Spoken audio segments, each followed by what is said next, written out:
এদিকে সুনামগঞ্জের নদ-নদী ও হাওরের পানি বৃদ্ধি অব্যাহত রয়েছে। উজানের ঢলে ফের তলিয়ে গেছে তাহিরপুর উপজেলার আনোয়ারপুর সড়ক। বিস্তারিত জানাতে যুক্ত হচ্ছেন সহকর্মী শহীদ নূর। নূর, সুনামগঞ্জের কোন নদীর কি অবস্থা এবং শহরের কোথাও পানি উঠেছে কিনা, হাওরগুলোর কি পরিস্থিতি, আমাদের বিস্তারিত জানাবেন।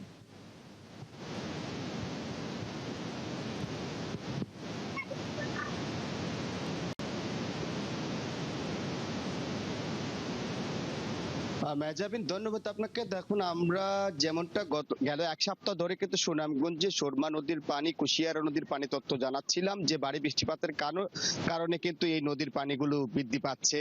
আমরা যদি আপনাকে জানানোর চেষ্টা করি, এই মুহূর্তে সুনামগঞ্জে দুইটি নদীর পানি দুইটি পয়েন্ট বিপদসীমা অতিক্রম করেছে। বিশেষ করে আমি যদি বলি, সুনামগঞ্জে সুরমা নদীর পানি সাতক পয়েন্টে এবং কুশিয়ারা নদীর পানি দিরাই মারকুলি পয়েন্টে। সাতকে যেটি হচ্ছে দুপুর পর্যন্ত 15 সেন্টিমিটার উপর দিয়ে প্রবাহিত হচ্ছে এবং মারকুলি পয়েন্টে এই মুহূর্তে প্রায় 27 সেন্টিমিটারের উপর দিয়ে প্রবাহিত হচ্ছে। দেখতে পাচ্ছেন, এখন সুরমা নদীর পানি সুনামগঞ্জ শহরের যে পয়েন্টটি রয়েছে সেটি এখনো 27 সেন্টিমিটারের নিচে রয়েছে বলে জানিয়েছে পানি উন্নয়ন বোর্ড। এবং আমি যদি আপনাকে দেখানোর চেষ্টা করি, এই যে নদী নিম্নাঞ্চলে কিন্তু আসলে পানির চাপ সৃষ্টি হয়েছে।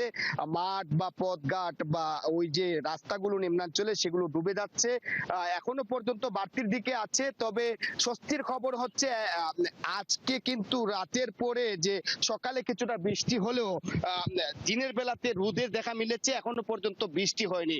প্রশাসনের পক্ষ থেকে বলা হয়েছে তারা দুর্যোগ মোকাবেলায় তারা প্রস্তুতি গ্রহণ করেছেন। ইতিমধ্যেই যে যে ধরনের প্রস্তুতি নেওয়া দরকার সেটি নেওয়া হয়েছে।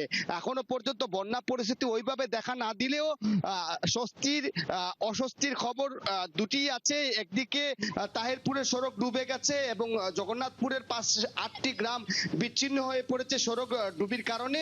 এই যে বন্যা আতঙ্ক, উদ্বিগ্ন এই এলাকার মানুষ এখনো রয়েছেন। যদি উজানে বৃষ্টিপাত, যেটি আবহাওয়া অফিস বলছে বা পানি উন্নয়ন বোর্ড বলছে, আগামী 48 ঘন্টা বৃষ্টিপাত হতে পারে।